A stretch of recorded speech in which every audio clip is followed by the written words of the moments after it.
ঠিক আছে। আকাবায়ের গ্রাম থেকে আনা জামা সেন্ট ফ্রাই কই, এই একটি লাইনের মাধ্যমে আমরা 21টি দেশের পার্লামেন্ট সম্পর্কে জানতে পারবো। এখানে প্রথমে আছে আকাবা। আকাবার আ থেকে আলজেরিয়া, কা থেকে কানাডা কাজাকিস্তান, বা থেকে বাহরাইন বার্বাডোস বাহমাস। এরপর আছে এর গ্রাম। এই গ্রাম শব্দ থেকে গ্রা থেকে গ্রানাডা, ম থেকে মরক্কো। এরপরে আছে থেকে আনা।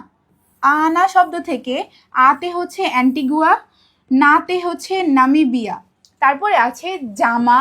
জামার জাতে জার্মানি জামাইকা, মাতে মালয়েশিয়া মাদাগাস্কার। এরপর আছে সেন্ট। সেন্টতে হচ্ছে সেন্ট লুসিয়া। তারপর আছে ফ্রাই। ফ্রাইয়ের ফ্রাইতে ফ্রান্স ফ্রিজি। আর রস্যইতে হচ্ছে ইতালি। তারপরে আছে কই। কইটা হচ্ছে কতে কম্বোডিয়া কঙ্গো এবং রস্যইতে হচ্ছে ইথিওপিয়া। তাহলে আমরা খুব কম সময়ে 21টি দেশের পার্লামেন্ট সম্পর্কে জানতে পারলাম। এই একটি লাইনের মাধ্যমে আপনারা এই 21টি দেশের পার্লামেন্টটা খুব সহজে মনে রাখতে পারবেন। ধন্যবাদ।